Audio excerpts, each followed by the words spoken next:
Apa mungkin seorang jenius, beneran jenius loh ini, bisa jadi investor yang payah? Nah, untuk menjawabnya, kita mulai dulu dari sebuah kisah. Kisah tentang salah satu orang paling pinter yang pernah ada di muka bumi, Sir Isaac Newton. Jadi ceritanya di tahun 1720, Newton ini ikut-ikutan heboh gelembung saham South Sea. Dan ia akhirnya rugi besar. Kutipan ini diucapkan setelah kejadian itu dan benar-benar menangkap inti masalah dari investasi. Otak sekelas Newton aja bisa ngomong gitu loh. Ruginya itu nggak main-main. Lebih dari 20.000 pound sterling. Kalau dihitung dengan nilai uang sekarang, itu lebih dari 3 juta dolar. Nah, ini jadi bukti telak. Kalau di dunia investasi, pinter aja tuh nggak cukup. Yang paling penting ternyata adalah disiplin emosional. Nah, kisah kegagalan finansial Newton ini justru jadi sorotan utama. Ini adalah masalah yang coba dipecahkan oleh seorang guru investasi legendaris, Benjamin Graham, yaitu gimana caranya mengendalikan perilaku kita sendiri. Dan solusinya, ia tuangkan dalam bukunya The Intelligent Investor. Buku ini saking hebatnya sampai disebut oleh Warren Buffett sendiri sebagai buku terbaik tentang investasi yang pernah ditulis. Disinilah Graham memberi kita semacam peta berpikir untuk mengendalikan diri. Oke, kita masuk ke dagingnya ya. Ide paling dasar dari Graham, dan ini penting banget, adalah soal perbedaan krusial antara menjadi seorang investor dan menjadi seorang spekulan.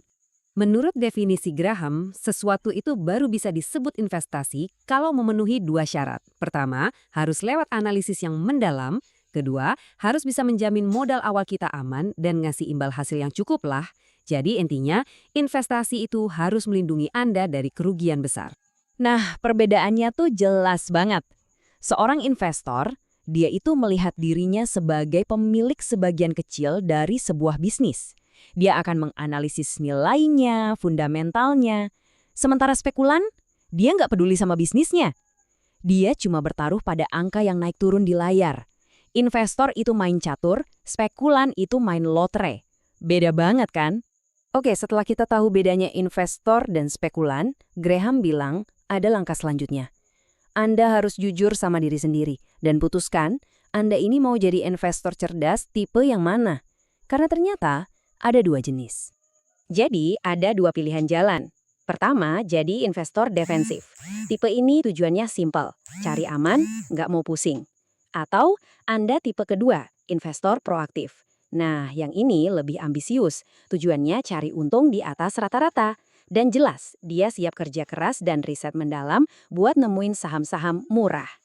Khusus untuk investor defensif yang nggak mau ribet, Graham ngasih contekan nih. Semacam daftar periksa sederhana biar nggak salah pilih. Kriterianya jelas, perusahaannya harus besar dan terkenal, rajin bagi dividen, keuangannya kuat, dan yang paling penting, harganya wajar. Pokoknya main aman. Nah, ini bagian yang paling seru. Untuk bantu kita ngelola emosi, Graham menciptakan dua alat bantu mental yang keren banget. Kita mulai dari yang pertama, sebuah analogi yang sangat terkenal. Yuk kita kenalan sama Tuan Pasar. Oke, coba bayangkan Anda punya rekan bisnis namanya Tuan Pasar. Masalahnya, rekan Anda ini super moody, bener-bener labil. Dan setiap hari, tanpa absen, dia datang ke Anda. Dia nawarin dua hal, mau beli saham Anda atau mau jual sahamnya ke Anda. Ada hari-hari di mana dia lagi senang banget, euforia. Wah, kalau lagi begini, dia bakal nawarin harga yang tinggi banget buat saham Anda. Kenapa? Karena di matanya, masa depan bisnis ini kelihatan cerah benderang. Nggak ada celahnya sama sekali. Tapi, ada juga hari-hari sebaliknya. Dia lagi murung, depresi berat. Di saat seperti ini, dia datang ke Anda sambil nawarin harga yang, rendah banget, gak masuk akal. Karena di kepalanya, bisnis ini udah pasti bakal hancur lebur. Melihat kelakuannya yang aneh ini, kira-kira apa sih hadiah terbesar yang bisa kita dapat dari partner bisnis seperti Tuan Pasar? Apa sifatnya yang paling berharga buat kita sebagai investor? Jawabannya, Anda bebas untuk mengabaikan dia sepenuhnya. Justru, tugas Anda adalah memanfaatkan moodnya yang naik turun itu untuk keuntungan Anda sendiri. Beli pas dia lagi panik, jual murah, dan mungkin jual pas dia lagi gila-gilaan nawar tinggi. Kuncinya satu, jangan pernah biarkan mood dia mempengaruhi mood Anda. Analogi Tuan Pasar tadi itu jadi jembatan yang sempurna untuk masuk ke alat bantu mental kedua dari Graham. Dan yang satu ini mungkin yang paling penting dari semuanya. Konsep ini disebut margin of safety atau margin keamanan. Anggap saja ini tameng atau pelindung utama Anda.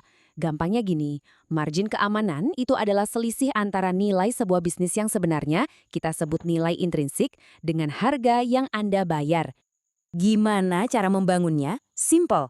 Pertama, lakukan PR Anda. Analisis bisnisnya untuk tahu berapa kira-kira nilai wajarnya.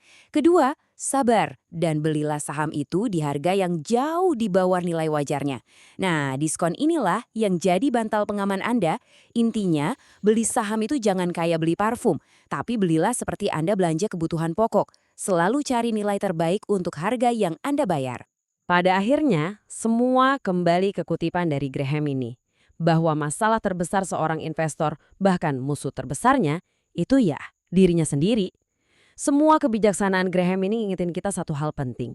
Investasi yang sukses itu bukan soal ngalahin orang lain di pasar, tapi soal mengendalikan diri sendiri di dalam permainan yang kita ciptakan sendiri.